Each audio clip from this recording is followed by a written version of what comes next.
So I guess sitting here today and looking forward a little bit, certainly the big thing that's out there is what's coming up in November in an election, and not necessarily to make this political, but as you gentlemen look forward going through the next few months to the next year, what do you see as the trends that maybe would be substantially different depending on who wins in November and how this course goes?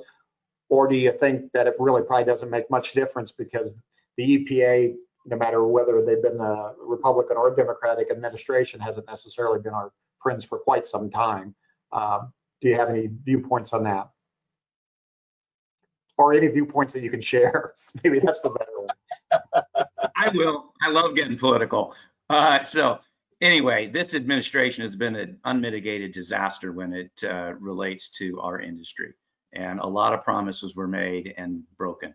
And yes, we got rulemaking around E15, but when you undermine it with SREs to the tune of 4 billion gallons of lost demand, it's a pretty hollow accomplishment. And these pending SREs and the inability to deliver the 500 million gallon remand, not that other administrations have been all that crystal clear in their support of the RFS. Obama administration had some issues, but the abuse and the illegal treatment of the RFS under this administration, as I said earlier, is just unconscionable.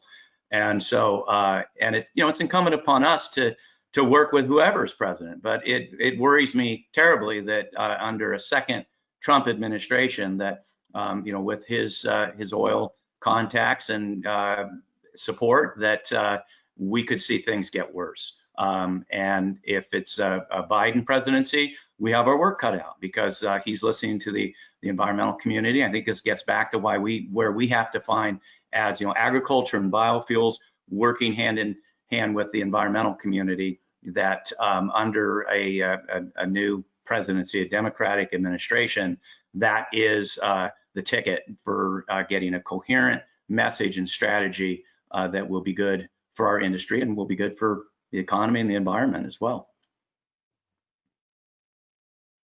Oh, I agree with Neil. We're coming up here on, it's been almost a year ago that we had that meeting in the White House. We had Senator Ernst, Governor Reynolds, Senator Grassley, and several others. And there were 5 key issues that were promised by this administration to get done.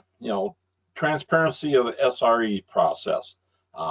We haven't really seen that much for that. E15, our labels are still a problem and a hindrance with consumers. We haven't got too far from there. The infrastructure. Now, the USDA did take care of the infrastructure. We got $100 million there that's going to boost our market area, but it's going to take an additional time to get that done. But when you look at this, the USDA is the only one that's got anything done. The other 4 were left in the hands of the EPA. We know that this administration is in charge of the EPA. I mean, he can put the pressure on them to get those other 4 items clarified, get them done, get them in the works, or a plan for getting them committed.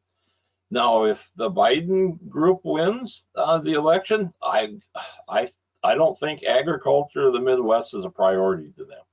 I think our work is going to be cut out for them that we are important. We do matter to what happens in this country.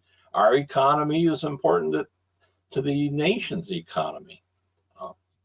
I guess I probably should just leave it that way. But I think either way, we've got a lot of work in front of us here. No question about it. It was encouraging to see our issue, through the good hard work of many in our industry and trade groups, but to elevate the issue to the presidential campaign. So that statement from Vice President Biden was very unequivocal, and frankly, the most unequivocal statement in support of ethanol and the RFS that we've seen since George Bush. And that was encouraging. And if I were President Trump, I would be very concerned. I think the politics would be very clear for him to pick up the phone and call Wheeler and say, deny all those gap year SREs and do it now before the election.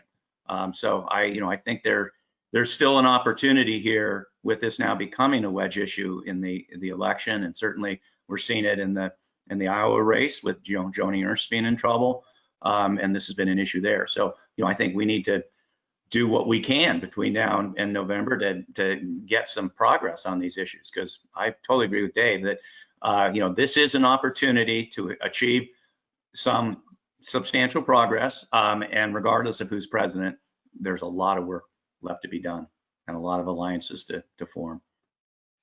Absolutely, and those are very valid and well-spoken points that we just went across, because no matter who is in the White House and no matter who's in Congress, there is a lot of work. And so therefore, that's why all of us here and all the people that are listening, you belong to advocacy groups, be very active in whatever organizations that you have, because there is a lot of potential for what we're looking at. And there's a lot of good points that we have within this industry.